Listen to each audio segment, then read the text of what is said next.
Todos os anos, algo extraordinário acontece. Um movimento de fé, um encontro de corações, um tempo de renovação, de reconexão e de comunhão com Deus.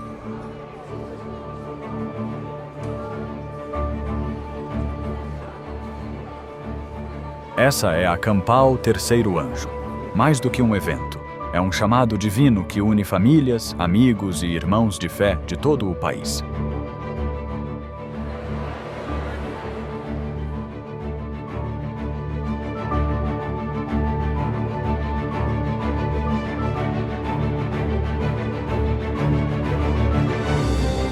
Mensagens inspiradoras, adoração poderosa e encontros que transformam vidas. Cada instante é pensado para reacender a fé e fortalecer sua caminhada com Cristo.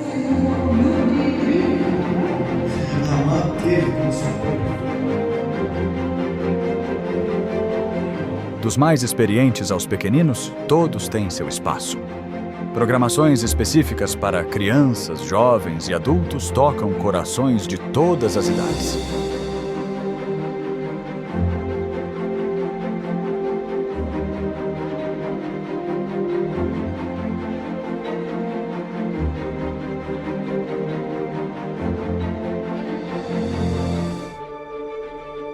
Conexão, comunhão, compromisso. Seja sua primeira vez ou sua terceira, a Campal Terceiro Anjo te recebe de braços abertos.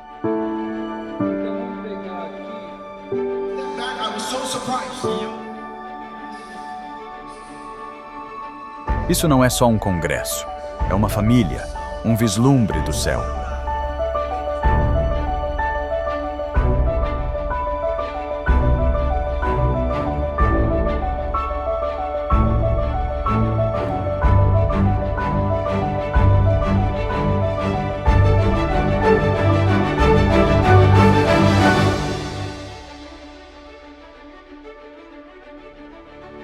A Campal Terceiro Anjo 2026 já está sendo preparada. E o convite é para você. Não perca o que Deus tem reservado.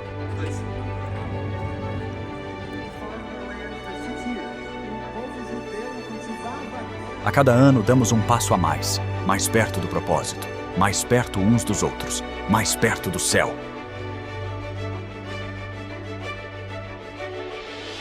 O tema deste ano é Mais Perto deste Lar. Porque cremos que a jornada está quase no fim e o lar eterno está logo ali.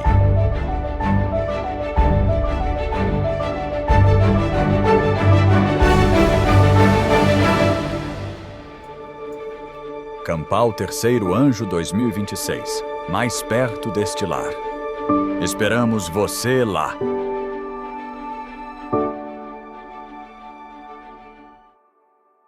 Este é um crime grave contra a divindade. É uma blasfêmia que ultrapassa todas as blasfêmias. Encontramos dezenas de manuscritos onde Vicarius Filii Dei é utilizado. A ideia protestante clássica era de que o papado era o anticristo. O protestantismo abandonou o protesto completamente. Ele se exalta como o Altíssimo para se assentar no trono de Deus. Quem é o seu santificador? Seria o homem que se santifica a si mesmo? Ou é Cristo que vos santifica?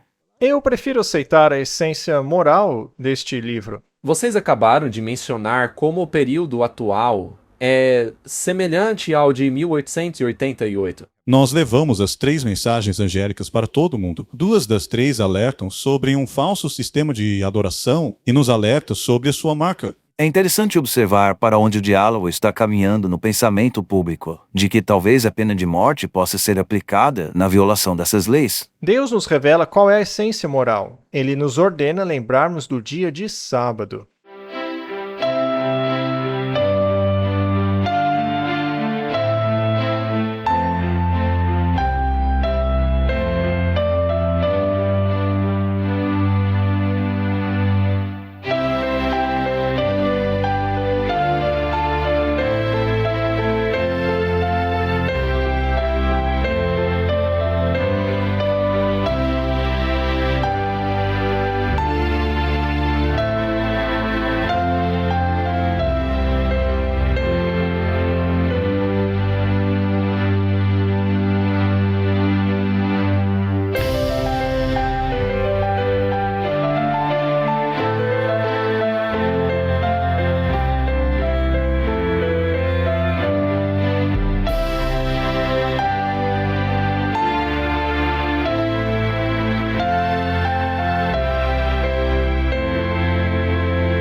Olá, seja bem-vindo ao nosso programa. Estou muito feliz de estar acompanhado do meu irmão James, como sempre, assim como dos nossos convidados Walter White e Martin Smith. Muito obrigado por estarem aqui conosco hoje. É um grande prazer. Sim, é uma honra.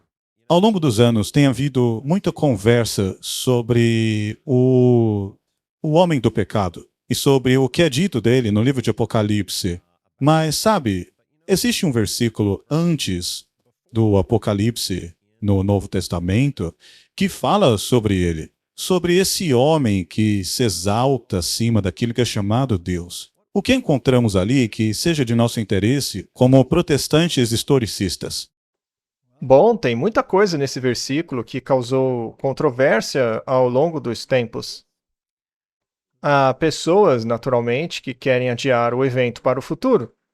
Mas se você voltar ao protestantismo histórico e considerar, por exemplo, o livro Catolicismo e a Reforma, escrito por Grayton Guinness no final do século XIX, é óbvio que os reformadores tinham uma visão muito distinta sobre quem era este personagem.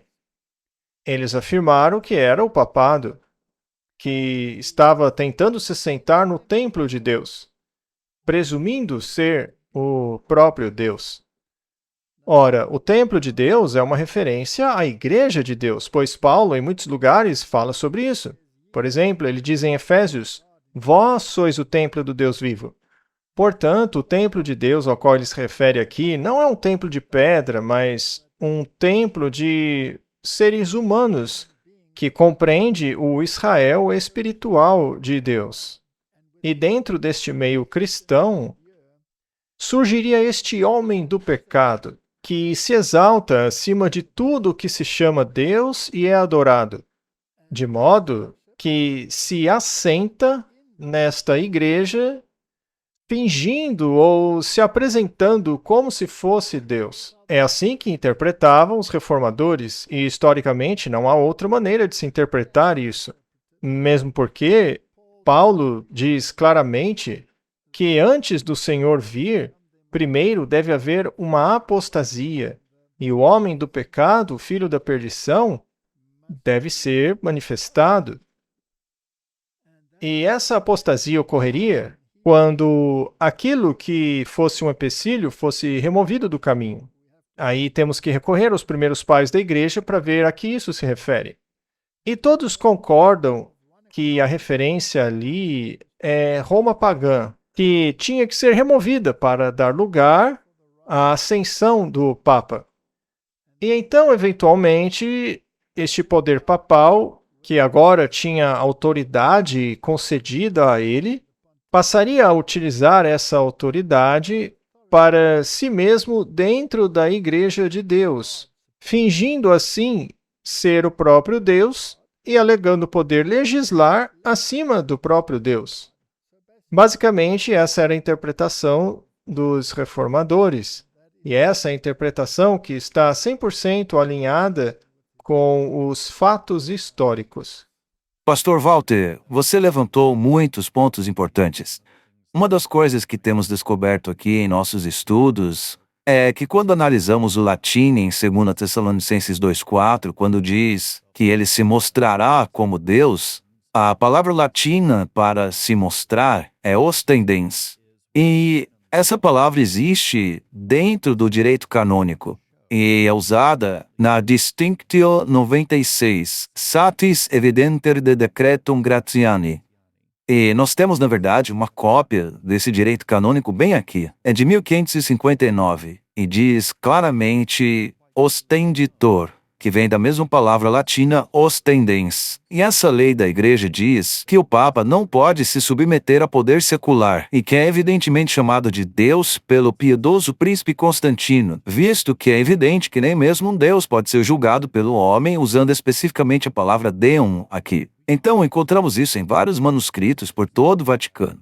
Nos últimos anos eles têm sido digitalizados o que nos tem revelado muitas coisas. Um dos manuscritos diz: mesmo se o Papa falhar e negligenciar a salvação fraterna, se for considerado inútil e negligente em suas obras e, além disso, silencioso em relação ao bem, o que o ofende ainda mais, e mesmo assim levar consigo inúmeras pessoas para o inferno para ser açoitado com muitas pragas pela eternidade, nenhum mortal poderá ousar repreender os pecados deste homem, pois ele mesmo é quem deve julgar a todos. Nós ainda temos outros documentos aqui que pertencem à série dos jesuítas, a Sacra Sancta Concilia, na qual o arcebispo de Carrefour, Christopher Marsalis, no Quinto Concílio de Latrão, seção 4, falaram do Papa como: finalmente, tu és outro Deus na terra. O Papa Leão XIII também disse assim: nós ocupamos nesta terra o lugar de Deus Todo-Poderoso. E também temos essa obra aqui, de 1766, que é a famosa Lucius Ferrari, que é frequentemente citada. Com relação à autoridade papal diz: o Papa é como se fosse Deus na terra, único soberano de todos os fiéis em Cristo, chefe e rei dos reis, tendo a plenitude de poder inquebrantável, confiado pelo Deus onipotente para governar os reinos terrestres e celestiais. Ele continua dizendo que o Papa é de tamanha dignidade exaltado, que não é um mero homem, mas sim como Deus, o vigário de Deus. Ele também é chamado de Santíssimo, e coroado com a tríplice coroa, como sendo o rei do céu, da terra e do inferno. Já que você mencionou esses documentos, o nosso objetivo é expor esse sistema que já existe há tanto tempo. A perspectiva protestante clássica, durante séculos, acreditava que o papado era o anticristo. E, na verdade, existe uma lista online que reúne todos os diferentes protestantes, pessoas que acreditavam que o Papa era o anticristo. Então, em vez de tentar aceitar a opinião de alguém sobre isso, nós reunimos todas essas obras originais, datadas daquela época, para mostrar às pessoas que essas obras não eram documentos falsos ou reproduções, mas sim documentos originais autênticos. Isso demonstra que o anticristo, de fato, fazia esse tipo de alegação, o que corrobora com as afirmações do livro O Grande Conflito, que aborda algumas dessas declarações. De fato, este livro contém algumas dessas declarações a respeito dessa temática. Sim, uma das afirmações que está no Grande Conflito é a de que o Papa tem sido chamado de Senhor Deus e Papa. E isso tem sido algo que, ao longo dos anos, tem sido posto em dúvida. Algumas pessoas disseram que foi uma declaração no final do século XVI, que, na verdade, foi um erro, houve uma palavra errada ali, que não consta no manuscrito original, e que foi apenas uma interpolação.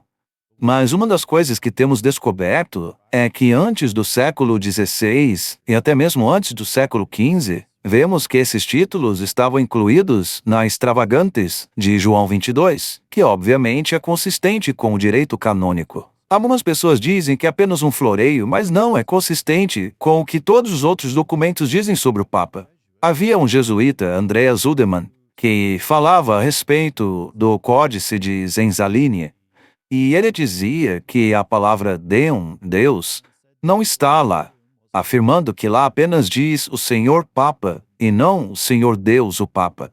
Aí algumas pessoas afirmaram nos comentários que o manuscrito que chama o Papa de Deus foi escondido da vista dos protestantes. Mas sabe de uma coisa? Não está mais escondido. Ele veio à tona.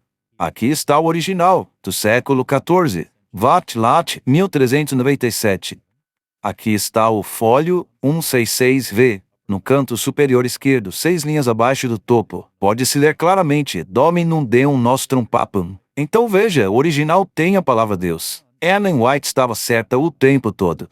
E posteriormente, mesmo na edição corrigida desse documento, eles incluíram a palavra Deum, mesmo tendo passado pela revisão dos corretores, que fizeram correções à versão da Extravagantes e ao corpo principal do direito canônico. Também existia um padre português, o Pereira, cujo livro temos aqui, que dizia que os papas nunca desaprovaram ou rejeitaram esse título. É verdade, porque eles rejeitariam ser chamados de Deus. Ou seja, este título está de acordo com o corpo principal do direito canônico católico. Agora eu pergunto para o pastor White, como relacionar 2 Tessalonicenses com o livro de Apocalipse? Bem, ambos os textos se relacionam perfeitamente, mas antes de chegar lá, quero dizer que o ministério de vocês dois é uma verdadeira maravilha. Como vocês disseram, muitos desses documentos foram distorcidos, negados, desapareceram da vista do público por um longo tempo. Uma vez que o foco estava no papado como sendo o anticristo, eles queriam acobertar isso. E alguns desses documentos desapareceram sem deixar rastro. Mas, para mim, é incrível quantas pessoas sobem nesse bonde para dizer que esses documentos nunca existiram. Mas, na verdade, eles são muito reais. Você criou uma biblioteca de provas simplesmente fantástica. Graças ao trabalho de vocês, ninguém mais pode negar essas alegações. Bom, quando a Bíblia fala... Antes de você começar o estudo sobre isso, mesmo na sua série Ataque Total, muitas das referências que estavam lá não estão mais disponíveis. Então, isso daí, esse trabalho que vocês estão fazendo de juntar todos esses documentos originais, é espetacular, porque ninguém mais pode negar a veracidade disso. Sim, e não é nosso objetivo atacar nenhuma organização religiosa. Mas a verdade é que esta organização usurpou as prerrogativas de Cristo. Eles praticamente roubaram as prerrogativas de Cristo e aplicaram-nas para si mesmos. Isso é um crime extremamente grave contra a divindade. E a Bíblia fala sobre isso, chamando esse homem de o filho da perdição. Um título que se aplica somente ao homem do pecado e a Judas. É uma traição à confiança depositada na igreja, uma traição do pior tipo possível. E as pobres pessoas que estão presas acreditando nesse sistema são mantidas na ignorância. Elas não têm a menor ideia de documentos como esses. Elas não sabem o que acontece nos bastidores. Portanto, é absolutamente necessário que o trabalho iniciado pela Reforma Protestante e que foi enterrado sob as areias do tempo, não apenas por acidente, mas de maneira intencional também, seja trazido à tona novamente. A Bíblia está repleta de informações sobre o poder do anticristo. Ela lhe dá vários nomes. Em Daniel, ele é chamado de o poder do chifre pequeno. Mas, na verdade, ele não continuou como um chifre pequeno. Esse chifre cresceu, tornou-se poderoso, robusto, mais forte do que os outros e autoritário. Então, este é o poder do chifre pequeno. Se você continuar lendo Daniel, verá que este poder é mencionado em vários lugares no livro de Daniel, capítulo 11. Fala que ele seria exaltado, etc, etc. E Apocalipse 11 coloca o fundamento onde esses enganos são lançados. Fala da besta do abismo que governa o mundo através de uma mulher. E em Apocalipse 17 é dito que esta mulher se assenta sobre essa besta. Ou seja, ela controla os movimentos da besta, que por sua vez são os sistemas políticos. Em Apocalipse 13, você tem uma besta que une elementos de Daniel capítulo 7. Esta tem atributos do pequeno chifre, que perseguia os santos, mudaria os tempos e a lei, governaria por um tempo específico, etc. Então, todos esses elementos estão alinhados com esse mesmo poder. E Daniel fala sobre isso. Paulo oferece uma visão geral das características desse poder. Como ele se exalta, como se coloca no lugar de Deus, como de fato tem manipulado sua posição dentro da igreja cristã, autodenominando-se um poder cristão, né? Quando, na verdade, é puro paganismo disfarçado de cristianismo. E na besta conglomerada do capítulo 13 de Apocalipse, você encontra todas essas coisas. Esses atributos novamente são apresentados lá. Só que daí aparece um segundo poder. Este segundo poder trabalha para o primeiro poder, que governou ao longo dos séculos, mudou os tempos e a lei, etc. E este segundo poder fará que o poder do chifre pequeno, mais uma vez, promulgue suas leis e force o mundo a adorá-lo, assim como foi no passado. Portanto, o nosso dever é alertar as pessoas sobre isso E é o que vocês estão fazendo maravilhosamente com estes documentos. Muito bem. Sendo assim, a linha que podemos traçar no livro de Daniel é absolutamente clara. Ela permeia a exposição desse sistema durante a Reforma Protestante, até, finalmente, os eventos descritos ali no livro de Apocalipse. É um retrato cristalino de onde reside esse poder, como ele governa e quais são os seus objetivos. Também de quais serão as consequências da aplicação de seus objetivos. Uma das coisas que você mencionou sobre os documentos virem à tona, eu me lembro de ter lido há alguns anos em um dos sites que vocês tinham sobre uma citação do jornal Catholic National, que houve um cardeal que acabou se tornando Papa, que afirmou que o Papa não é meramente o representante de Cristo, mas ele é Jesus Cristo velado sob a carne. Isso foi citado do jornal Catholic National, mas ao longo dos anos eu conheci alguns sites católicos que negaram essa alegação. Bom, acontece que eu entrei em contato com a Biblioteca Universitária de Berna, na Suíça, que encontrou um artigo da Le Catholique Nationale que continha esta citação. Foi feita pelo cardeal Sarto em 25 de novembro de 1894. Ele fez essa declaração antes de se tornar um papa. Portanto, aqueles que disseram que essa alegação nunca foi feita estão no mínimo equivocados. Como sempre, temos provado vez após vez que estas alegações todas são de fato verdadeiras. Esta revista, onde está a alegação, foi publicada em 13 de julho de 1895. Bom, Apocalipse 13 também fala sobre o homem do pecado. No entanto, menciona um nome e um número associado a esse nome, 666. E tem havido muita controvérsia sobre isso ao longo dos anos, sobre o seu significado. Eu já vi todo tipo de explicação, desde tatuagens, códigos de barra. Hoje em dia fala-se até mesmo sobre a inteligência artificial, todo tipo de coisa que as pessoas imaginam. Mas algo que descobrimos em nossa pesquisa é que havia uma ideia antiga, apresentada em 1612 por Andreas Helvig em seu Anticristos Romanos. E é interessante porque, veja, até mesmo o cardeal Bellarmino, que era jesuíta, e o próprio Bellarmino, em seus estudos sobre o tema, tinha alguns critérios. Por exemplo, seja lá qual fosse a interpretação, primeiramente, ela tinha que bater com um número, obviamente, 666. Também não deveria ser um nome pejorativo, mas que o anticristo aceitasse, ou seja, algo de que ele se orgulhasse. E de todos os títulos utilizados pelo Papa, Vicarius Filii Dei foi o que mais se destacou. E, na verdade, essa interpretação tem muitas evidências que a corroboram.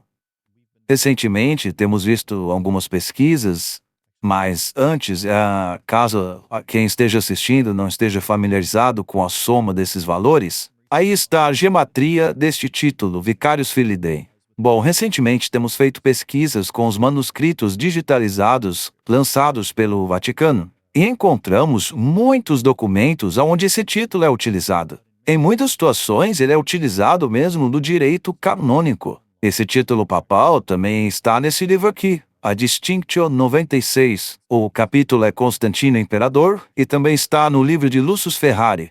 Mas é interessante que foi incluída em uma frase onde era constituída, ou seja, essa frase tinha força de lei. E eu tenho certeza que muitos aqui já ouviram falar sobre essa frase estando em uma tiara papal. Alguém sabe do que estou falando? Sim, houve várias testemunhas que afirmaram terem visto essa tiara papal. Pessoas que não tinham relação umas com as outras, então elas não estavam combinando isso. Acontece que essa tiara desapareceu da exibição pública e passaram a negar que ela sequer tenha existido. Houve também protestantes, infelizmente até mesmo dentro de nossa própria denominação, que começaram a negar veementemente esta interpretação da gematria sobre o título Vicarius Filii Dei. Mas, se eu me lembro bem, essa referência também foi feita pelo Our Sunday Visitor. Tratava-se de um documento divulgado pela própria Igreja Católica Romana. E se esse título fosse de fato errado, por que eles o utilizariam numa publicação que foi republicada várias vezes? Mas desde então, muitos documentos, e aliás, esta lista que você apresentou é impressionante. Ela deveria ser capaz de convencer o maior cético dessa interpretação. Então, os críticos dessa interpretação devem admitir que estavam errados ao dizerem que esse título não era utilizado. Mas esse título tem uma história interessante, que vai muito antes do papado. Não o nome em si, mas o número 666 e o que ele representa. Talvez eu possa simplesmente... Bom, eu não quero tomar o tempo todo, mas talvez eu possa falar rapidamente sobre isso. O homem do pecado é um representante de Satanás. E o Apocalipse deixa isso bem claro, que o dragão lhe concede o seu assento e grande autoridade. A palavra assento é muito importante, porque também já falamos do assento do Papa, a partir do qual ele fala com autoridade, ex cátedra, infalivelmente. Ora, este assento pertencia originalmente ao diabo, e Satanás ocupava esse assento. Se você ler o livro do Apocalipse, verá que Pérgamo, como mencionado ali, trata-se do período de corrupção religiosa na qual Constantino, supostamente convertido ao cristianismo, embora ele fosse mitraísta e também adorador do sol, mas lá no livro de Apocalipse nos diz claramente que Pérgamo é o lugar onde Satanás tem o seu trono. Bom, esta cidade, Pérgamo, é interessante porque é o local onde o sacerdócio babilônico se estabeleceu após a conquista da Babilônia pelos Medo-Persas. E eles preservaram esta cidade mesmo durante o período Medo-Persa e grego. E, eventualmente, renunciaram ao seu título em favor do imperador romano. Esse título era Pontifex Maximus, que significa o Pontífice Máximo. E ele está, conforme diz Apocalipse, assentado no trono de Satanás. E este assento mudou quando o último rei, acho que foi Átalo III, renunciou a esse título e o entregou aos Césares. E ele também adotou o aspecto da divindade deste título. Era importante que esse título estivesse ligado a uma divindade, pois o pontífice de lá, o Pontifex Maximus, também era um deus. Mas os primeiros imperadores romanos não se apropriaram deste papel de divindade. Porém, depois de Júlio César, isso acabou mudando, pois Júlio César aplicou esse papel de divindade para si. E todos os Césares depois dele também o fizeram, também adotaram essa função de divindade. E foi aí que surgiu o culto ao imperador romano, que era imposto por lei. E é claro, os primeiros cristãos foram martirizados em consequência disso, porque eles não se curvavam perante um deus rei pagão com esse título. Bom, quem usa esse título hoje? É o Papa. Ele adotou o título de Pontífice Máximo. Portanto, em Apocalipse 13, diz que Satanás, ou o dragão, lhe concedeu seu assento, seu poder e grande autoridade. Assim, este assento se deslocou da Babilônia para Pérgamo e depois para os Césares, e depois dos Césares para os papas, não é mesmo? E com esse título, eles também adotam a função de divindade.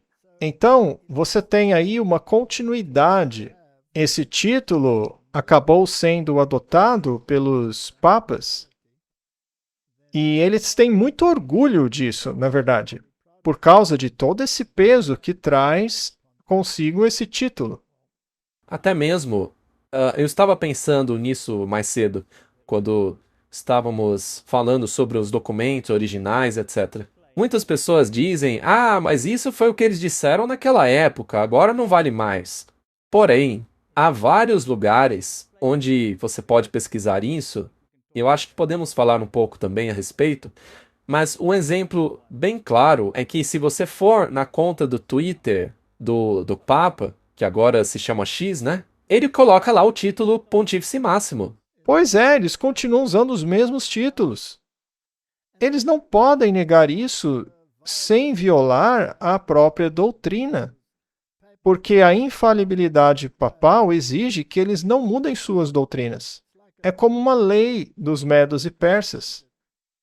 Você não pode mudá-la. Você não pode mudar o seu próprio princípio.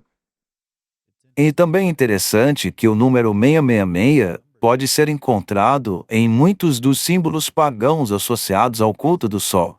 Podemos ver aqui na Sadia Solis, no Museu de Berlim. E recentemente eu encontrei um amuleto que estava à venda num antiquário, que estava sendo vendido por $6.600. E você pode ver nele a Sigma de Gamma Stigma. Então, 666, que está aqui neste ostensório.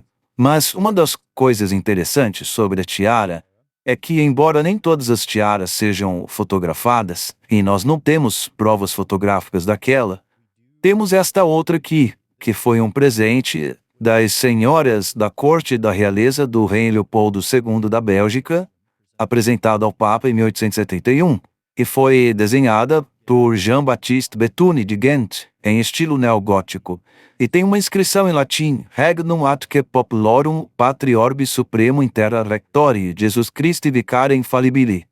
Mas o que você pode ver aqui é Christi vicarius in terra.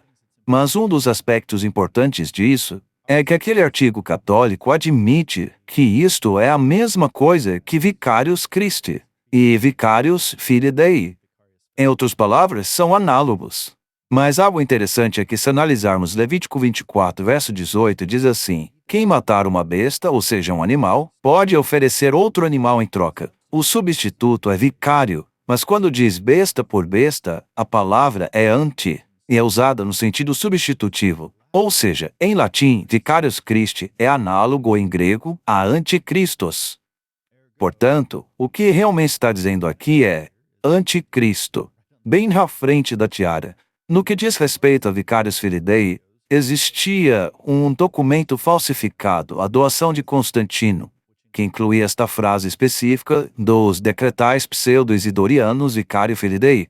Agora, embora esta frase esteja em um documento fraudado, que é a doação de Constantino, ela acabou sendo incorporada ao direito canônico, quando foi descoberta por Laurentius Valla. Uma das coisas que ele fez foi expor tudo isso. Ele sabia que a doação de Constantino era uma fraude, mas Roma não queria que isso fosse revelado. Então eles ocultaram a obra de Laurentius Valla, que expunha a doação de Constantino como uma fraude, no Index Liborum Prohibitorium após o Concílio de Trento. Eles não queriam que soubessem que se baseavam em documentos falsificados.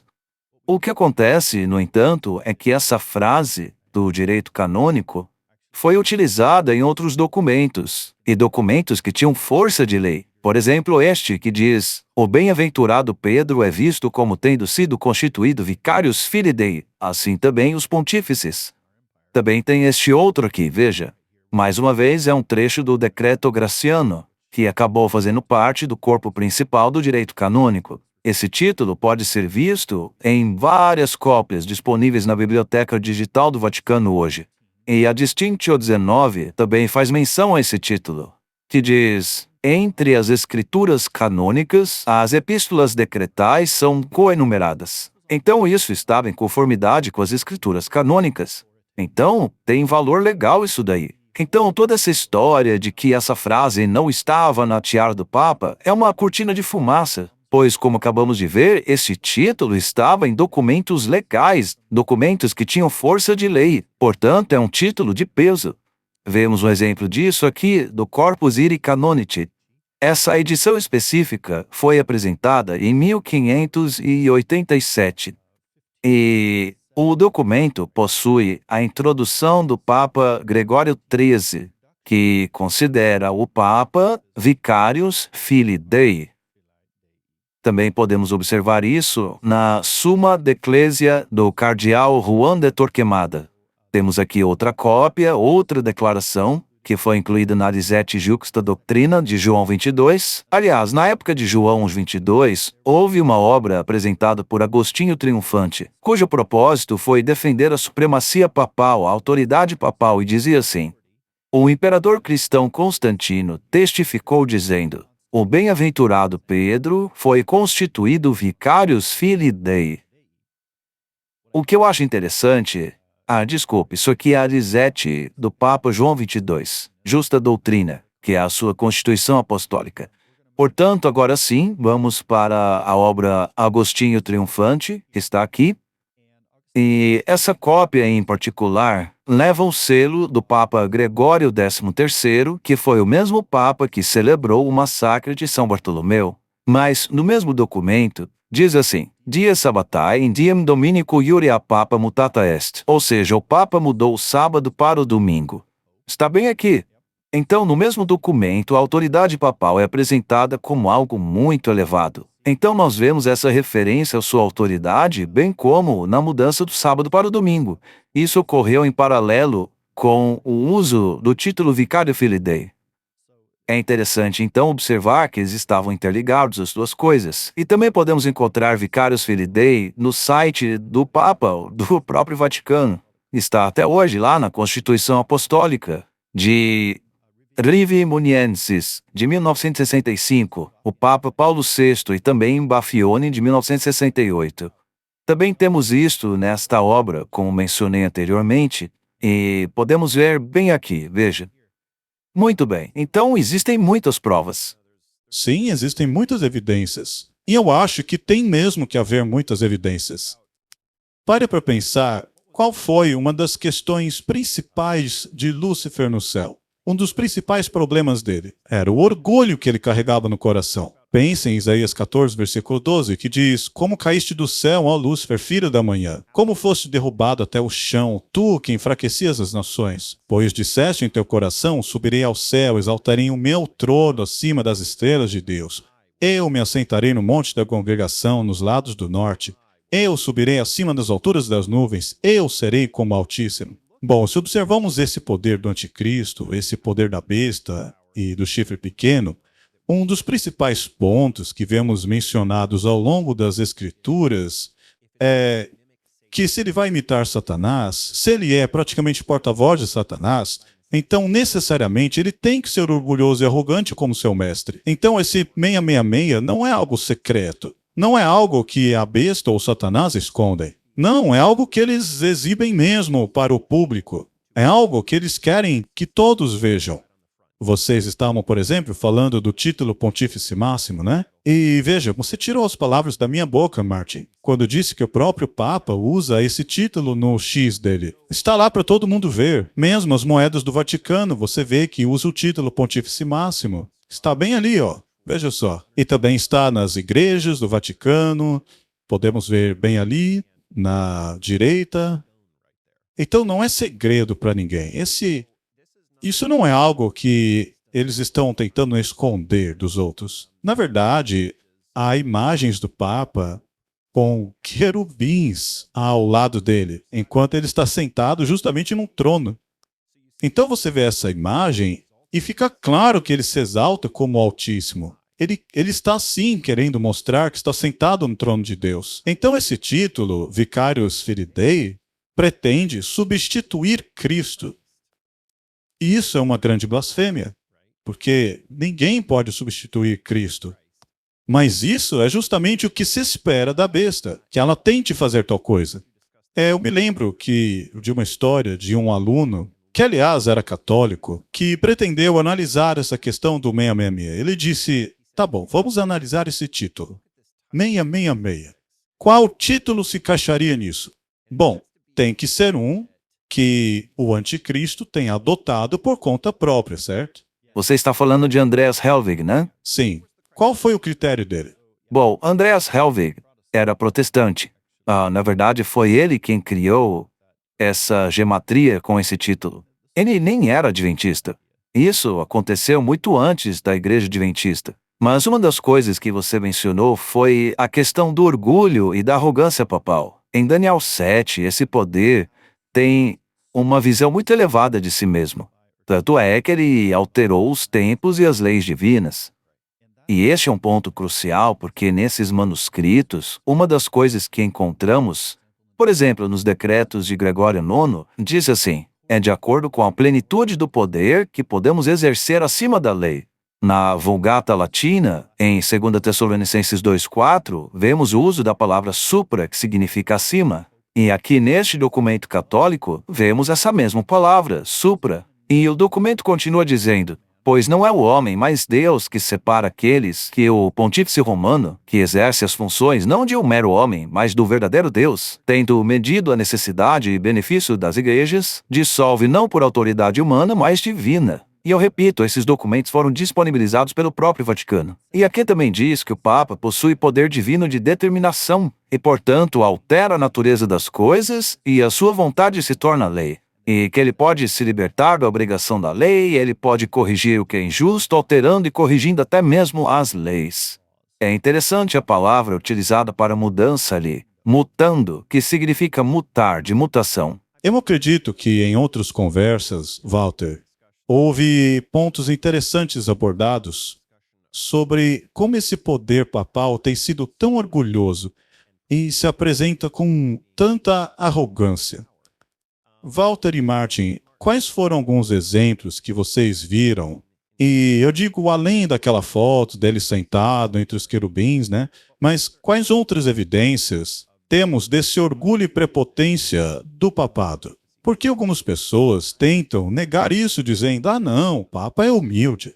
O Papa Francisco e o próprio Papa Leão têm procurado mostrar essa aparência humilde. Ou seja, você não vê eles usando esses famosos títulos papais, ou mesmo essa famosa tríplice coroa cheia de diamantes, etc. Em vez disso, eles usam coisas simples. E eu acho que é para demonstrar uma forma de piedade e humildade. Mas que outras evidências temos do orgulho do papado? Bem, se considerarmos apenas a doutrina da infalibilidade, ela é uma das mais orgulhosas que o papado já promulgou. Se você avaliar direito o que eles dizem, coisas como o Papa pode mudar até mesmo os preceitos de Cristo. Ora, isso coloca em uma posição acima da de Cristo e do próprio céu. Por isso, ele se autodenomina rei com uma coroa tripla, que representa os reinos do céu, da terra e do inferno. Portanto, ele não reina apenas sobre a terra, mas também sobre o céu. Oh, mas você só pode governar o céu se você for superior a Cristo, e não há arrogância maior do que isso. Mas é isso que defendem os papas, afirmando que podem agir acima da lei, corrigindo a lei, alterando a lei, e assim eles tornam errado aquilo que é certo e certo aquilo que é errado.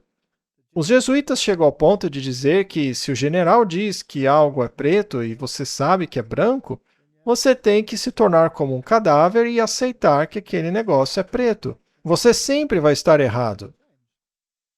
Então essas declarações são extremamente arrogantes. Agora, eu acho que os ouvintes precisam entender de onde esse sistema e esse número realmente vêm. Eles vêm da Babilônia, mas sua origem está em Satanás. Agora, o título grego de Satanás é T-E-I-T-A-N. E a gematria, o valor numérico desse título, se você fizer lá as contas, você verá que é 666. Portanto, o número de Satanás é 666. Mas ele governa por meio de seus representantes. É como o deus Anu, que concede seu poder a Marduk para governar aqui na Terra. E, portanto, esses reis deuses foram os que expressaram esse poder ao utilizar esse poder que lhes foi dado. Então, se você pegar os títulos papais, verá que eles são muito informativos. Por exemplo, pegue o termo Relatine Basileia, que significa o reino latino. Eles se chamavam de Relatine Basileia, Isso dá 666. Considere também o Italica Ecclesia. Esse título também dá 666. Ou mesmo o título oficial Latinus, que significa o homem que fala latim, se referindo ao papado. Isso também dá 666. E, é claro, Vicarius Filii Dei, que é a mesma coisa. Portanto, o último título pertence originalmente ao mestre de todos eles, Lúcifer, que o dá aos seus representantes. Se você pegar os amuletos babilônicos, eles eram baseados na adoração do Sol e do Zodíaco. E o Zodíaco foi dividido em 12 regiões, cada uma com 3 cômodos. Isso resulta num total de 36 quartos, e cada um desses quartos tinha uma divindade, e acima dessa havia outra divindade, e por fim tudo estava sob o domínio do Deus Sol. Eventualmente, Mitra se tornou a forma mais popular desse Deus Sol. E se você somar esses números, ou seja, se somar os números de 1 a 36, ou seja, 1 mais 2 mais 3 mais 4 mais 5, etc., até o 36, você chega ao resultado de 666. Então, é uma religião pagã, onde a adoração ao Sol assume o protagonismo, e a divindade solar seria o verdadeiro Deus. E, é claro, as artes antigas enfatizam isso. Pegue, por exemplo, as imagens do papado que representam Jesus. São basicamente imagens pagãs com o Sol brilhando e flamejando atrás de sua cabeça, representando o Deus Sol. E o mitraísmo tornou-se, então, basicamente, o mitraísmo tornou-se a principal religião nos períodos finais do paganismo romano. E o dia que foi designado a Mitra foi o dia Solis, o dia do Sol, que originalmente no calendário romano era o segundo dia da semana. Mas, devido à preeminência de Mitra, eles o elevaram para o primeiro dia da semana. E é fascinante, porque se você for ao capítulo 13 de Apocalipse, verá que os pés que sustentam a besta conglomerada são os pés do urso. E o urso é o mitraísmo persa. Então, qual é o fundamento sobre o qual ele está se apoiando? É a adoração ao sol, é mitraísmo. Era o dia solis, o dia do sol. E o papado, desde muito cedo em sua origem, aceitou este dia do sol quando o sábado foi proibido pelo imperador Adriano, que o incorporou como o dia da ressurreição sem uma única palavra bíblica para isso. Existe, portanto, uma linha muito fascinante que liga o paganismo ao cristianismo paganizado. E se alguém quiser duvidar que o cristianismo no sistema papal é um sistema pagão cristianizado, ora, analise simplesmente as doutrinas e verá que são de origem pagã. Veja, por exemplo, a doutrina do purgatório, a doutrina do batismo infantil, veja a doutrina de comer uma hóstia consagrada, que fazia parte do ritual mitraico. Isso também é mitraísmo. É a adoração ao sol em sua forma mais absoluta. E considerando apenas esses 3 que você mencionou, o que mais que eles estão fazendo que também é uma blasfêmia? Tudo isso é blasfêmia, com certeza, mas Não apenas é uma blasfêmia, eles não apenas continuam fazendo isso, como tentam converter os protestantes a participarem também dessa apostasia com eles. Portanto, uma comunhão unificada ou eucaristia é o objetivo do papado. E aliás, estamos vivendo o ano do jubileu. Sim, E por causa disso, ele está concedendo indulgências. essa é outra arrogância, achar que Deus tem que acatar o julgamento dos padres. No catolicismo, Deus, basicamente, se submete a qualquer que seja o julgamento do padre. E este poder sacerdotal emana do papado. É o Papa quem delega esse poder ao sacerdócio. Ele diz que o sacerdote, o padre, é um alter Christus, outro Cristo, aquele que pode perdoar os pecados. Os documentos romanos dizem que existe um homem ou uma pessoa nesta terra que pode perdoar pecados, e este é o sacerdócio romano, ou sacerdote romano. Isso é uma blasfêmia porque a Bíblia diz que ninguém pode perdoar pecados senão Deus. E nenhuma dessas afirmações foi retirada. Eles não podem retirá-la porque o Papa é infalível. E, segundo eles, o protestantismo deve aderir a este cristianismo paganizado. Veja, nós estamos em dezembro. Vamos passar o Natal juntos, né? O dia 25 de dezembro foi a data de nascimento de Mitra. Em nenhum lugar da Bíblia lemos algo dessa natureza. Ou o que dizer da Páscoa? A Páscoa é uma festa pagã que, basicamente, era, como posso dizer, um ritual sexual. É por isso que existe o coelho da Páscoa, porque o coelho é conhecido por sua reprodução rápida. A galinha também, com os seus ovos, e por isso o ovo de Páscoa, porque ela tem um grande número de filhotes em sua ninhada. Então, todos esses são rituais que foram incorporados ao cristianismo. E ainda mudaram a data da Páscoa porque os tempos mudaram, de forma que ela sempre cairá em um domingo, enquanto os judeus observavam de acordo com o sistema levítico, que era determinado pela lua cheia, e dessa forma podia cair em qualquer dia da semana. Mas o papado decretou que tinha que ser sempre num domingo. E outra coisa interessante, se por coincidência a lua cheia caísse nesse domingo, o Papa transferia a Páscoa para uma semana depois.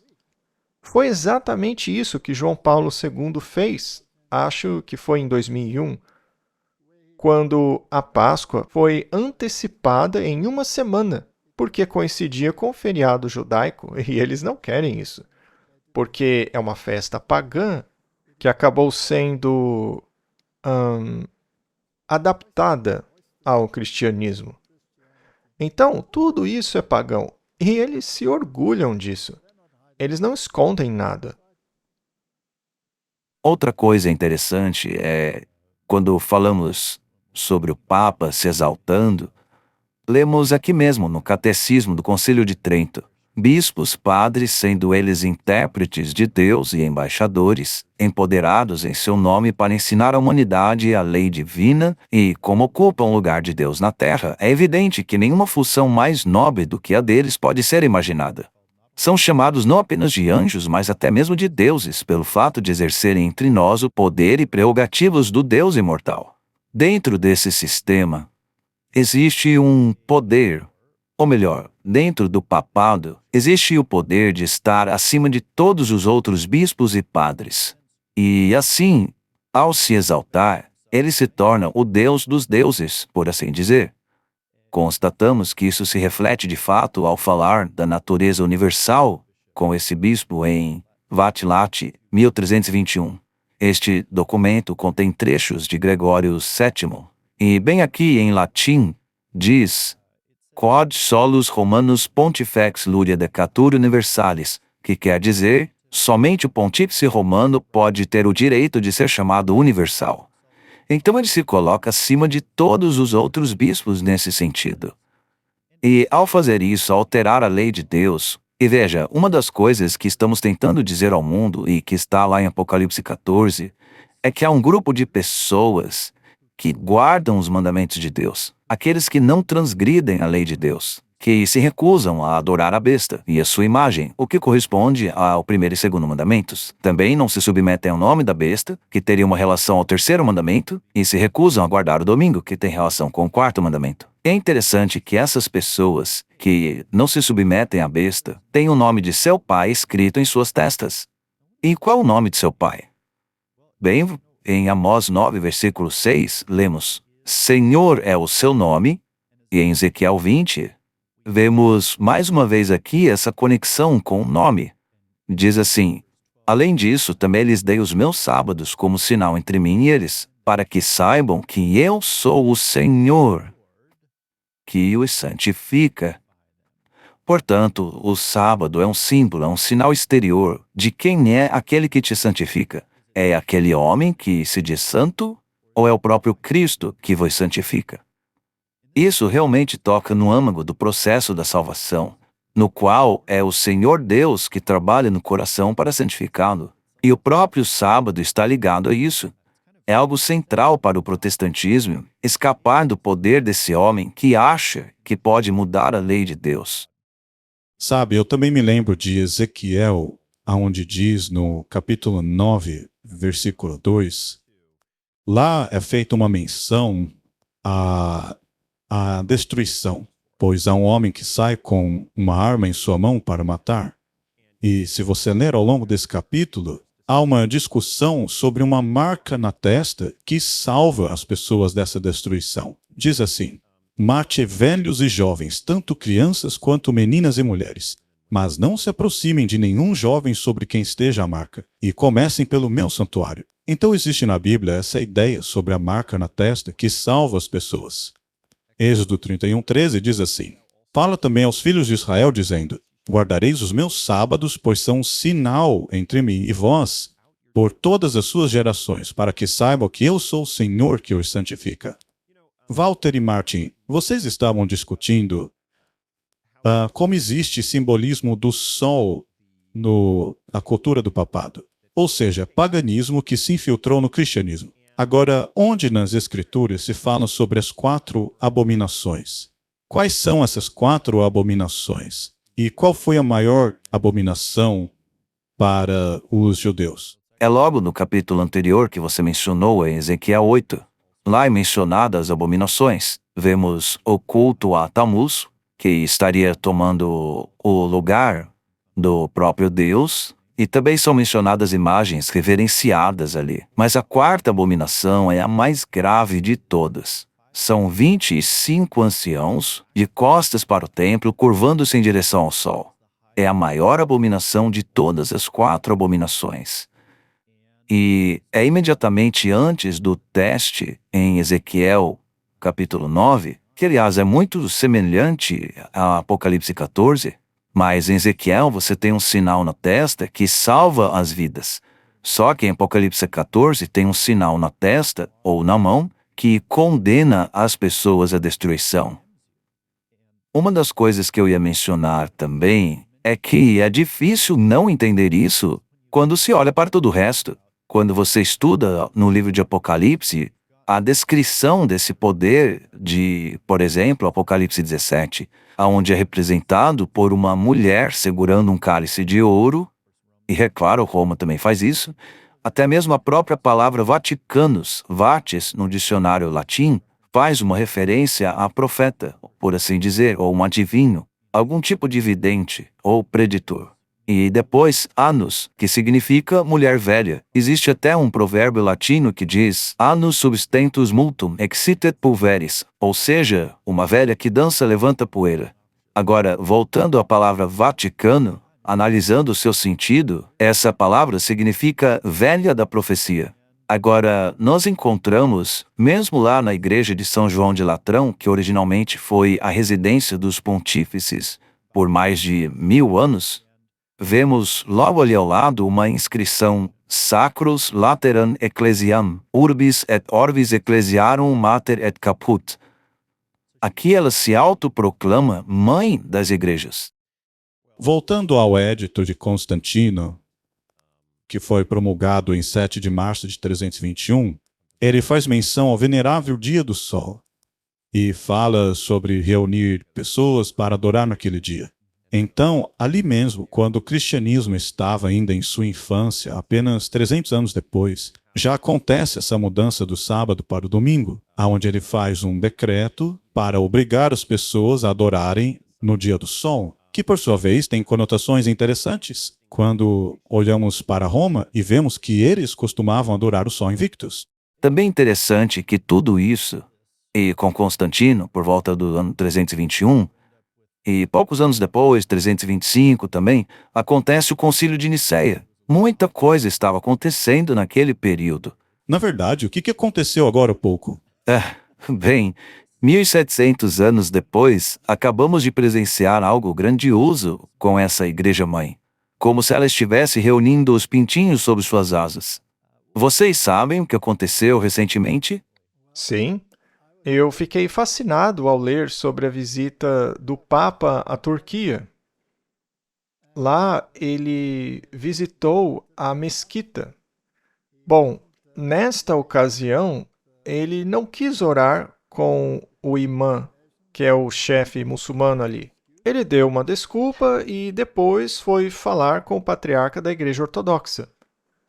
Eu acho fascinante que tenham dado tanta ênfase a isso nas notícias, ao fato de estarem orando voltados para o Oriente. E essa é exatamente uma das abominações descritas lá no livro de Ezequiel. Bom, se analisarmos essa questão do Oriente, vemos que ela tem uma origem muito antiga. Quando Adão e Eva foram expulsos do Éden, foram expulsos pelo portão leste e assim partiram em direção ao Oriente.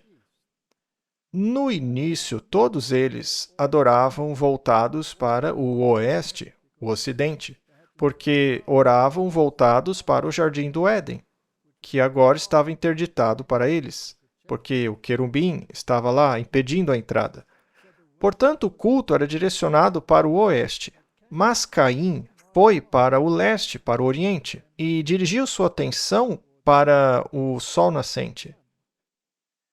E para que ele tivesse alguma forma de autoridade, para que ele não fosse eliminado deste planeta, ele recebeu a marca de Caim. Ora, a marca de Caim era uma marca de autoridade para governar sobre os filhos do mal.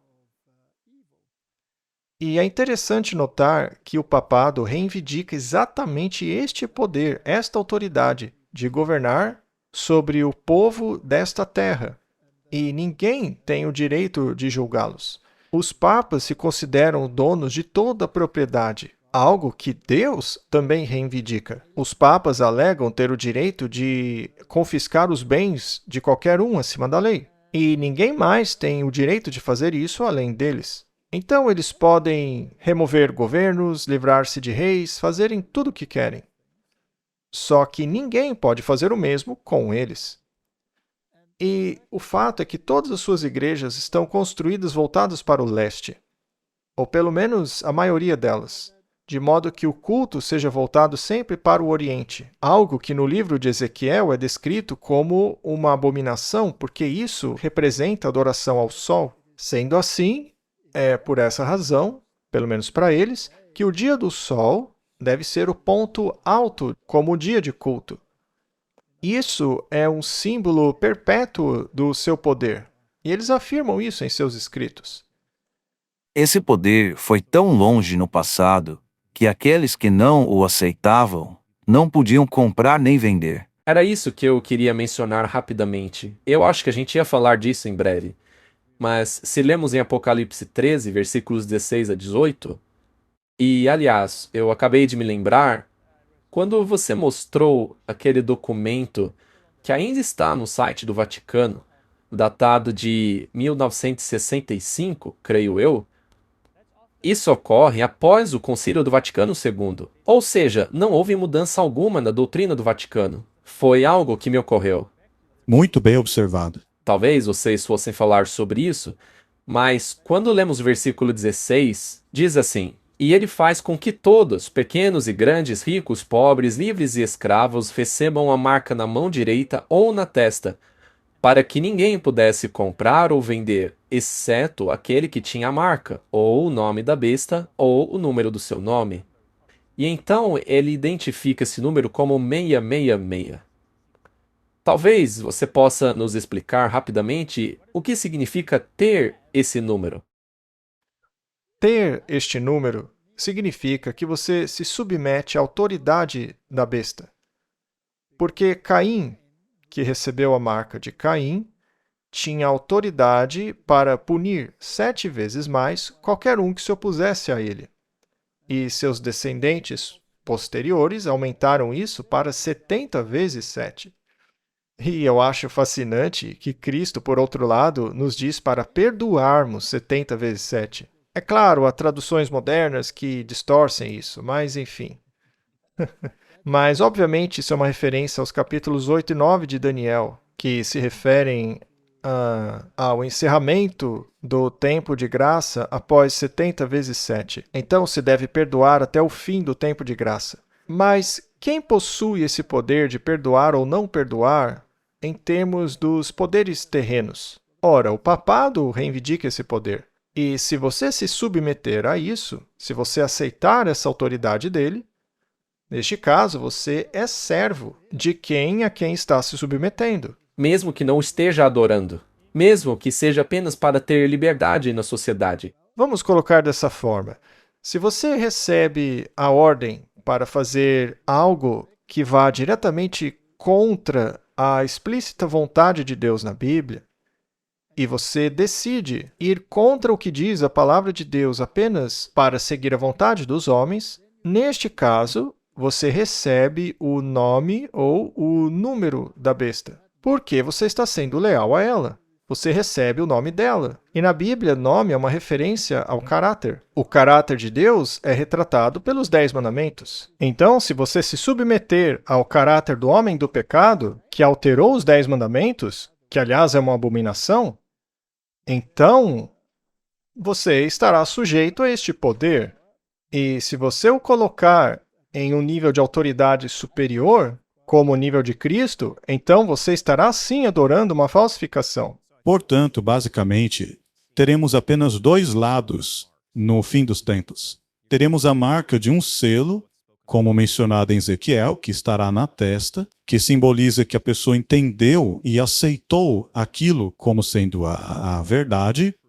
Este é o selo de Deus. E, naturalmente, o povo de Deus será selado com essa marca no fim dos tempos, mas também existe do outro lado a marca da besta, que estará na mão ou na testa, o que significa que você pode obedecê-la tanto por acreditar nela com a mente, ou obedecê-la sem nem mesmo acreditar nela, mas obedece mesmo assim. Exatamente. E, James, você tinha algumas coisas a dizer sobre compra e venda. Como isso se relaciona com essa questão de comprar e vender? Apocalipse fala do poder que era, que não é, mas que no entanto é. E sabemos que esse poder perdeu a autoridade civil em 1798, quando recebeu uma ferida mortal. Mas para aqueles que focam no fim dos tempos, quando esse poder ressurgirá, precisamos compreender como foi no passado para saber como vai ser no futuro, para saber como esse poder vai agir no fim dos tempos. E quem controla a compra e venda.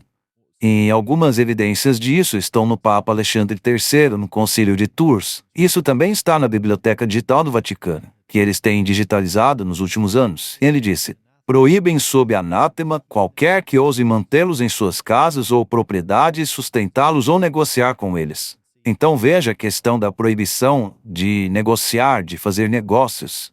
E até mesmo Guilherme, o Conquistador, agiu desta forma. Ele tornou todas as terras da Inglaterra tributárias ao pontífice romano, e não permitiu quem estivesse sob seu poder que comprasse ou vendesse qualquer coisa, a quem fosse considerado desobediente à sé apostólica.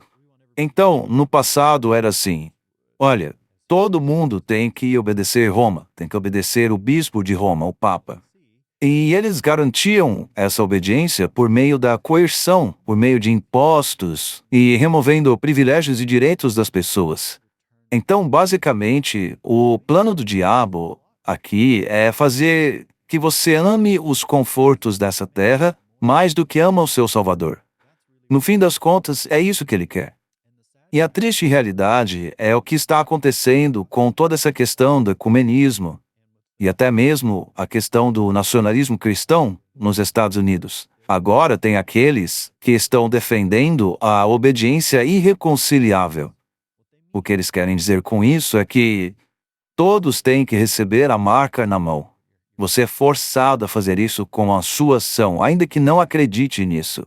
E eles não se importam que a pessoa obedeça, mesmo não acreditando, porque entendem que, mesmo dessa forma, isso será uma grande vantagem para a América, no sentido de levá-la de volta aos valores religiosos, que é o que eles querem ver renascer. mas é o renascimento por meio da força, e não o renascimento através do poder do Espírito Santo transformando e convertendo corações. Isso nem sequer é compatível com a nova aliança, na qual a lei de Deus seria escrita no coração. Pelo contrário, é compatível com a estratégia que o diabo sempre utilizou ao longo dos tempos. Até mesmo desde os dias de Caim e Abel, o sacrifício de Abel foi aceito por Deus porque foi oferecido com fé. Já o de Caim foi rejeitado, e o que ele fez? Matou o seu irmão por causa disso. Então esse sistema de matar aqueles que discordam de você reflete o modus operandi do governo de Satanás. Uma das coisas que eu acho interessante é que muitos dos cristãos nacionalistas de hoje não veem o papado como o poder do anticristo. No entanto, as evidências existem em abundância. E já falamos sobre esse assunto antes, já abordamos a questão da adoração ao sol. Já falamos sobre o venerável Dia do Sol, que foi oficializado por Constantino. Mas que tipo de simbolismo vemos no fato de o Vaticano ainda praticar o culto ao sol, envolto em suas diversas cerimônias tradicionais? Ainda vemos símbolos de adoração ao sol que se mantiveram até hoje, desde o paganismo romano, com a adoração do sol Invictus, até o dia de hoje. Ainda vemos isso hoje, Walter e Martin? Você falou recentemente, há poucos instantes, sobre Tammuz, não é? O culto a Tammuz. Bom, você lê nas Escrituras que as mulheres de Sião choravam por causa de Tammuz. Ora, Tammuz, é claro, era filho de Baal com as Semiramis. Baal costumava ser Nimrod, que ascendeu ao sol e se tornou parte dele. E aí Semiramis foi fecundada por um raio do sol divino. E aí ela deu luz a esse filho, Tammuz. E as mulheres faziam bolos para Tammuz. Esses bolos tinham o símbolo de Tammuz, que basicamente é uma cruz equilátera. E até hoje, na época da Páscoa, nós temos esses pãezinhos doces com passas. Portanto, na verdade, nada mudou. Todo o ritual da Páscoa é baseado no paganismo e está muito distante da Páscoa cristã, tão longe quanto o Ocidente está do Oriente. Então, você tem toda essa iconografia de adoração ao sol. E, é claro, ainda tem a deusa do céu, a rainha do céu, Ísis, Ishtar, chame-a como quiser. E o catolicismo romano tem exatamente a mesma coisa. Eles retratam Maria, também com o sol brilhando atrás dela. É basicamente a personificação moderna de Semiramis. E a Bíblia diz claramente que os mortos não sabem de nada, eles estão dormindo. E, no entanto, essas pessoas chamadas de santos que já morreram são deificados hoje. Na antiguidade, eles criam que quando a pessoa morria, ela se tornava uma estrela. E as estrelas estavam agrupadas em constelações, e que tudo girava em torno disso, ao redor do Sol. O Sol era a principal divindade. Então, você tem todos esses mortos que supostamente viraram estrelas vivas. Mas, na verdade, a Bíblia diz que os mortos dormem. E tudo isso está presente no catolicismo. Hoje, esses mortos santos atuam como mediadores. A única diferença é que eles mudaram os nomes, colocando uma temática cristã nessas tradições pagãs. Portanto, o paganismo está muito vivo, bem presente no catolicismo romano. E o protestantismo está sendo engolido por isso. E o que dizer da Eucaristia? Às vezes, há imagens em que o Papa ou o Padre exibem aquele grande emblema solar e depois colocam a hóstia lá dentro. Acho que todos já viram isso. Sim, você exibiu a imagem de ostensório agora há pouco. E o ostensório, claro, tem a lua crescente na sua parte inferior. Essa lua crescente representa o útero da mulher da qual nasceu Tammuz, o deus Sol. É por isso que eles têm um deus em forma de hóstia redonda. Em nenhum lugar a Bíblia faz menção sobre um Deus em forma de hóstia.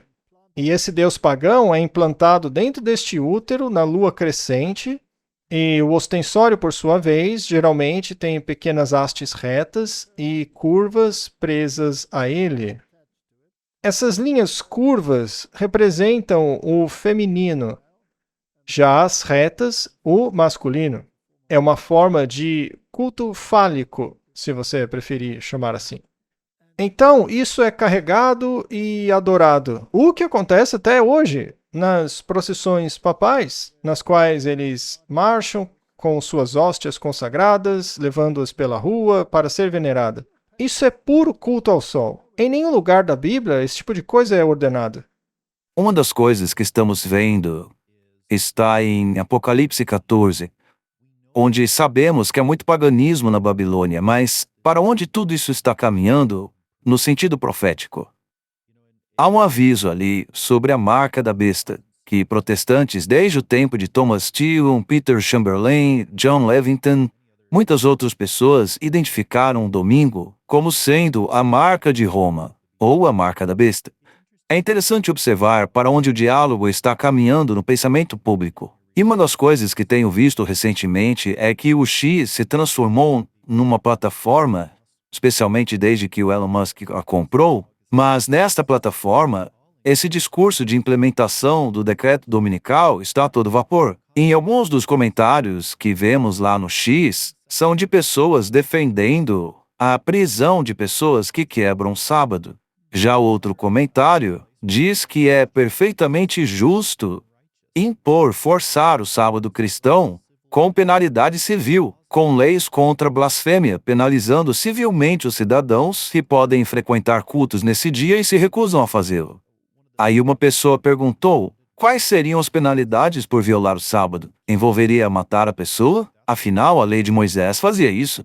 Aí um cristão reformado respondeu, depende da gravidade da ofensa, sugerindo que as penas de morte poderão sim fazer parte das consequências de quem viola o sábado. Também vemos outra pessoa dizendo, o domingo é o sábado cristão, e o abandono das leis dominicais permitiu que os não cristãos fizessem negócios ao domingo, como vender bebidas e outras coisas. Isso teve um profundo efeito na sociedade cristã americana. Essa outra pessoa diz, tragam as leis do sábado de volta. Leis sabáticas representam justiça social em sua forma mais nobre, que é organizar um tempo civilizacional em torno do sacrifício de louvor que é devido a Deus. É interessante observar os paralelos entre 1888 e o que estamos passando agora. E o interessante é que naquele período das Blue Laws, quando a nossa igreja enfrentou simbolicamente os Cestios, e talvez tenhamos simbolicamente um Tito no governo americano, que é o Trump, os dois foram os únicos a terem 2 mandatos presidenciais não consecutivos.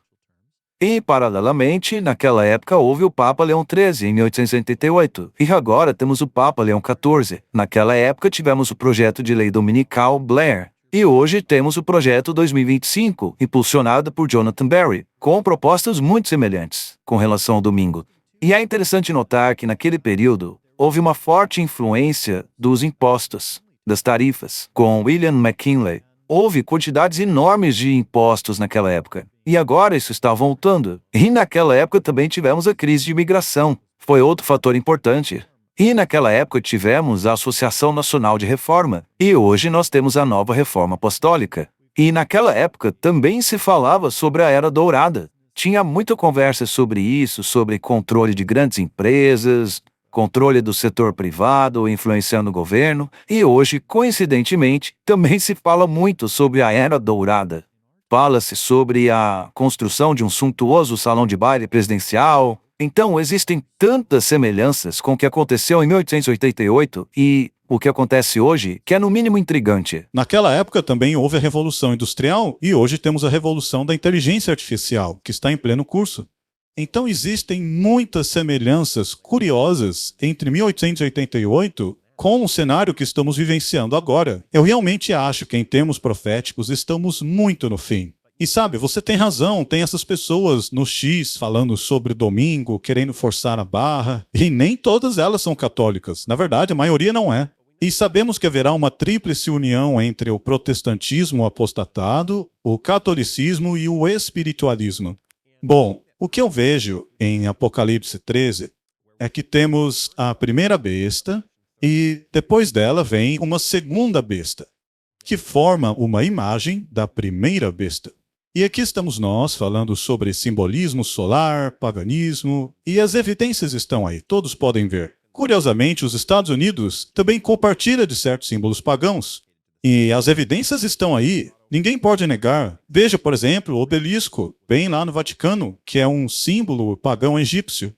A própria praça ali do Vaticano é o maior relógio solar do mundo. Está bem ali, na igreja principal deles.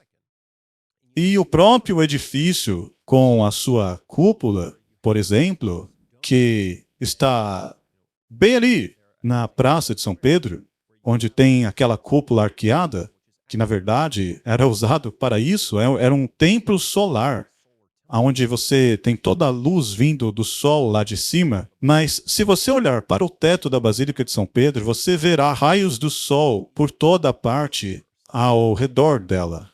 E você também consegue ver lá o título, Pontífice, escrito ali no teto, com vários sóis ao redor desse título. Você até tem um grande altar, onde o Papa celebra a missa, e olhando por trás dele, você vê um enorme sol. Então vemos simbolismo solar por toda a parte. É como vocês disseram, quando eles erguem a Eucaristia, estão literalmente segurando um disco branco, que seguram assim, ó. E o que representa aquele disco é o sol nascente. E se você analisar esse simbolismo, mas agora relacionado ao poder da segunda besta, você percebe algo interessante também. Veja, por exemplo, como foi projetada a cidade de Washington, D.C. Você tem um prédio do Capitólio que lembra muito a Basílica de São Pedro. Você também tem um obelisco gigante, na verdade ainda maior do que o do Vaticano, bem ali em Washington. E logo atrás você tem o monumento de Lincoln, onde ele está sentado no templo. E é um templo mesmo, está escrito bem ali na parede, está gravado atrás dele. Então eles utilizam a palavra templo. E, curiosamente, para onde ele está olhando? Ele está olhando para o Oriente, em direção a um obelisco solar. Então, professor White, tenho certeza que o senhor tem alguns comentários sobre isso, sobre todos esses simbolismos que vemos, essa imitação de Roma, aqui na segunda besta. Bem, dizem que o obelisco que está lá do lado de fora da Basílica de São João de Latrão é o obelisco de Tutmoses III. E, de acordo com William Shea e outros, este faraó, em particular, foi o faraó do Êxodo. E, caso tenha sido ele, foi ele que desafiou Deus, dizendo: "Quem é Jeová, para que eu obedeça a sua voz? Eu não o conheço e não obedecerei a sua voz." Isso lembra exatamente o que o papado faz. Quando trouxeram aquele obelisco para Roma e o colocaram lá por muitos anos, uma vez que o papado decretou que quem tentasse erguer aquele obelisco e nessa tentativa acabasse o quebrando, iria pagar com a própria vida. Então aconteceu que ninguém queria tentar erguer o obelisco ali. Mas finalmente alguém tentou e conseguiu erguer o obelisco. Então, todos esses fatos são muito interessantes. Por que trariam esses obeliscos egípcios dedicados ao deus Sol, sem falar que se tratam de um símbolo fálico? E também eram dedicados a vários faraós. Por que eles fariam isso e o ergueriam do lado de fora de uma igreja cristã, principal ainda? Eles usam o termo Mater Ecclesia, a mãe de todas as igrejas. Até esse título eles usam, né? Mas é simplesmente incrível. Então, como você disse, a autoridade da guarda do domingo é baseada exclusivamente em princípios católicos. Existem inúmeras citações em que Roma afirma que o culto de domingo se baseia em seus preceitos, e somente deles. E sendo assim, eles reivindicam o mérito disso. E sendo assim, se alguém defende a santidade do domingo, está, na verdade, aceitando a autoridade papal em termos da essência moral de sua vida. Bom, eu prefiro aceitar a essência moral deste livro, que diz claramente que a vontade de Deus é que nós santifiquemos o sábado, o sétimo dia. Portanto, trata-se de uma questão de duas autoridades em oposição uma à outra.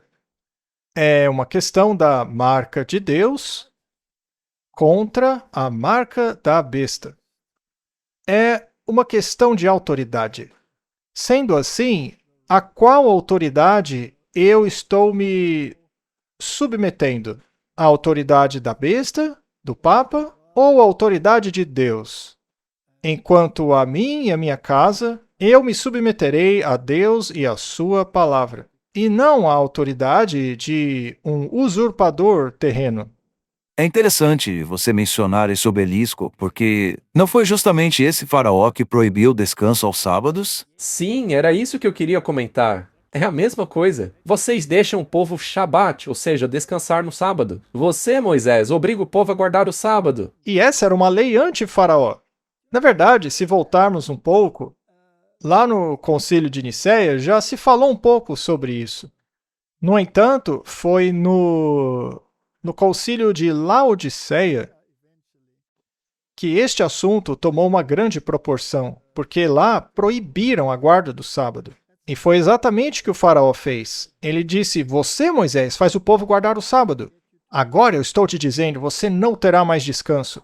Ora, e somente a Igreja Católica já criou uma lei desse tipo. Lei esta que ela defende até hoje. Isso é uma grande blasfêmia. E as pessoas não enxergam isso porque esconderam essa verdade sob uma pilha tão grande de rituais pagãos que você não consegue nem ver a luz no fim do túnel, com todos os aparatos colocados na frente das pessoas. Vocês comentaram agora há pouco que James e Alex sobre as semelhanças entre o período atual e o de 1888. E eu penso que quando isso aconteceu, quando o faraó fez essa lei, acabou. As pragas começaram a cair. Exatamente. Então, 1888 ficou para trás, porque foi como o primeiro cerco de Jerusalém. Então, eu não acho que veremos este assunto sendo deixado para trás novamente. Eu não acho que eles vão virar a página. Sim, estamos vivendo no período do segundo cerco, e como eles mesmos dizem, deve haver um dia de culto sincronizado. E o único dia apoiado pela legislação trabalhista é o domingo. É como diz a Rerum Novarum, a encíclica do Papa Leão XIII. O Estado deve garantir a guarda desse dia. E o Papa atual, que é outro Leão, Leão XIV, afirmou enfaticamente que ele estará intensamente envolvido na implementação da Rerum Novarum.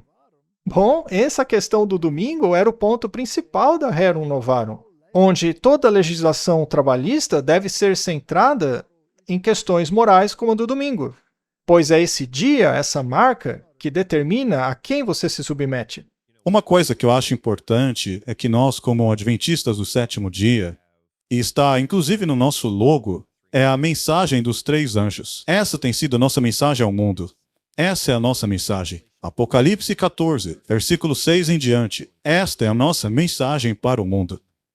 Mas, às vezes, as pessoas nos perguntam: por que vocês ficam aí só focando no papado? Vocês não falam de outra coisa, só disso.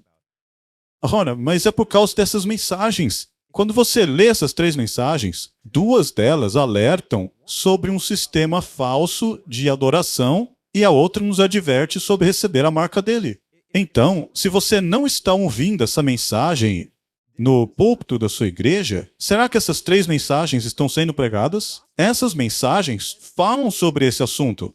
Por outro lado, se só falamos sobre sábado, domingo, também estamos perdendo o ponto principal, já que no centro da questão há dois sistemas de salvação. De um lado está o sistema pagão de salvação, que é pelas obras, onde você paga pelos seus próprios pecados. Como diz o Papa, você tem que pagar pelos seus pecados lá no purgatório, eles negam a expiação de Jesus. E o outro lado é a justificação pela fé na verdade.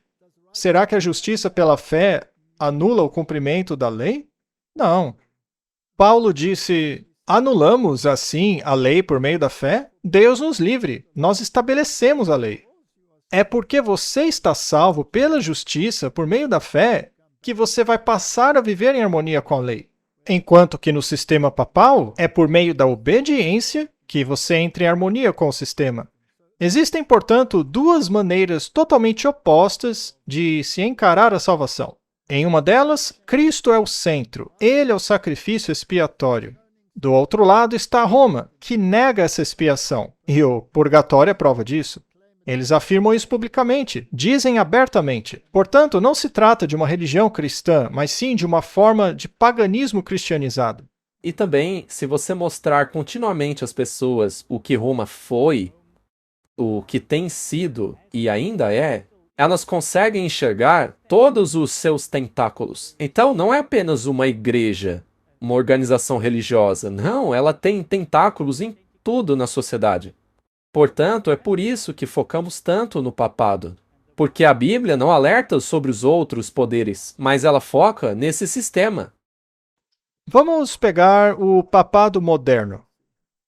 Já tivemos os maiores gênios da economia hoje visitando o papado.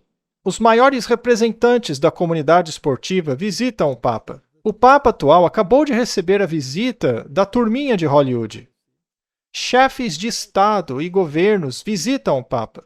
Igrejas, sistemas religiosos prestam culto ou se dirigem ao Papa. Todas elas, todos estão basicamente integrados a esse sistema de superprostituição, que a própria Bíblia descreve como Babilônia, a mãe das prostitutas. Esse é um termo bastante inclusivo. Mãe das prostitutas. Ora, porque há várias prostitutas, várias igrejas, certo? Sim. Pois é. Então, temos aí uma gama de opções. Não existe nenhum outro sistema no mundo que se encaixe tanto nas descrições bíblicas do anticristo como o sistema do papado. Ellen White disse, na Review and Herald, de 1908, que as forças do mal estão se fortalecendo. Satanás diz aos seus agentes que devem fazer uma obra que cativará o mundo. E embora a igreja tenha sofrido uma inatividade parcial, Satanás e suas hostes estão intensamente ativos. Pense, por exemplo, no recente encontro do Papa com todos os jesuítas. Ele basicamente lhes deu uma missão, dizendo para irem aonde fossem necessários. Ora, os jesuítas são uma resposta direta à reforma protestante. Eles foram criados para combatê-la. Então, ao dizer isso aos jesuítas, e veja, eu não acho que a missão deles mudou. Eles ainda são a contra-reforma.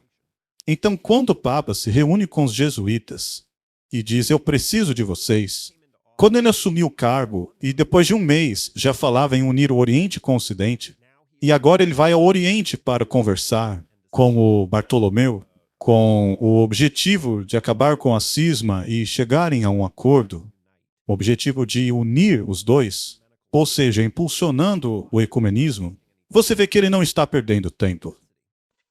E ele disse especificamente que ele quer que as igrejas ortodoxas orientais mudem o dia em que elas celebram a Páscoa. Porque o domingo de Páscoa, para eles, é o ponto central que deu origem ao domingo semanal. Segundo o papado, o domingo é uma mini Páscoa. E, como todos sabem, a palavra Páscoa vem da deusa Ishtar. Então, o papado está focado nessa questão. Basta observar o simbolismo de todos os jogos que estão sendo retratados, sejam nas arenas esportivas ou nos Jogos Olímpicos. Todos esses indicadores mostram as raízes pagãs muito profundas que encontramos em todos os lugares dessas organizações e sistemas no mundo. Mas você também mencionou o Bartolomeu e os ortodoxos e todos os outros, né? Mas também o rei Charles também acabou conseguindo um assento dentro do Vaticano. E foi a primeira vez em 500 anos que algo assim aconteceu. Este é um símbolo poderoso de que o protestantismo se rendeu ao Vaticano. Ao vermos como tudo está caminhando velozmente para o fim, vemos essa atividade intensa do ecumenismo avançando.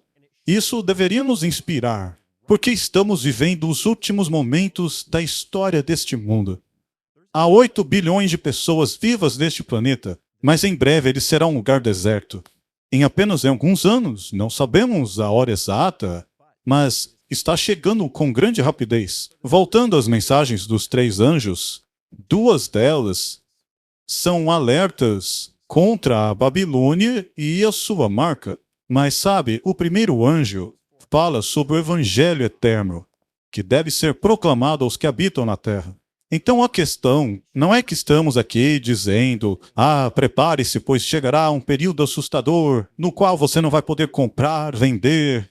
O nosso objetivo não é transmitir medo às pessoas, mas esperança. Nós estamos tentando dizer, escutem, ergam suas cabeças, pois a redenção de vocês se aproxima. Então, qual é a nossa mensagem de esperança? Veja, acabamos de falar sobre os paralelos entre 1888 e os dias atuais. E uma das coisas que estava acontecendo em 1888 foi a mensagem da justificação pela fé. Não podemos fazer nada com as nossas próprias forças e méritos. Nossa justiça é um trapo de imundícia. Mas, se lemos o conselho dado em Apocalipse 3 às igrejas, e nós sabemos que vivemos do período de Laodiceia, precisamos do ouro, que é provado pelo fogo, o colírio para que possamos ver, e a veste, que representa a justiça de Cristo. Portanto, essa mensagem da justificação pela fé, o abandono do pecado, crendo que Cristo pode fazer por nós algo que nós não podemos fazer, Ele pode nos dar ajuda sobrenatural para vencermos o pecado. Essa é a mensagem que precisa ser transmitida além das outras duas. Existe um paralelo aí. Se analisarmos a criação, qual foi nossa contribuição para a criação? Absolutamente nada. Fomos o último produto do ato criativo de Deus. A criação da humanidade ocorreu no 6º dia. Portanto, não tivemos nenhuma participação na criação. Sendo assim, só coube a nós descansarmos no 7º dia, conforme o mandamento do sábado, na obra de criação que Cristo realizou. E o mesmo se aplica à recriação, que é a redenção. Então, você tem o segundo exemplo em Deuteronômio capítulo 5, que lista pela segunda vez os 10 mandamentos, em que diz: lembrem-se que vocês foram escravos no Egito e o Senhor os tirou de lá. Ou seja, Ele te liberta da escravidão do pecado. Assim como não temos nenhuma contribuição na criação, porque nem sequer estávamos lá, não temos nenhuma contribuição por meio de nossas obras nesta recriação da natureza caída. Essa transformação é algo que Cristo tem que fazer. E até que este corpo vil seja transformado em corpo glorioso, a única reivindicação que posso fazer é pedir a veste imaculada da justiça de Cristo, que Ele coloca sobre aqueles que creem em seu nome. Portanto, a própria essência do sábado é: lembre-se que você não teve participação nenhuma na criação e, da mesma forma, não tem poder para se recriar. Então, tudo o que vocês fazem se baseia na justiça de Cristo e na sua graça, em seu poder criativo e recriador. Mas o Papa diz que não, que você tem que fazer algo para pagar, com o seu próprio esforço, a sua dívida, os seus pecados. Basicamente, você não precisa de uma justiça de fora de você. Portanto, a questão do sábado não é apenas a questão de um dia, mas é uma questão que está no repouso de uma obra consumada por Cristo. Então, temos que escolher ou a Cristo ou ao Papa e seus decretos papais. Qual dos dois nos levará ao paraíso? Bem, essa é a mensagem que temos para passar ao mundo. E nós não estamos dizendo aqui que os católicos são maus ou que nós somos anticatólicos. Não é assim, não é verdade. Eu anseio pela salvação deles e acredito que muitos católicos bem-intencionados estarão no céu. Cristo conhece os corações. Muitos católicos não tiveram a chance de encontrar a verdade. Ainda assim, viveram de acordo com a luz que tiveram. Dito isso, a minha crítica é ao sistema de culto imposto por Roma. Isso não é algo exclusivo do adventismo. Na verdade, todo o protestantismo fazia essa crítica.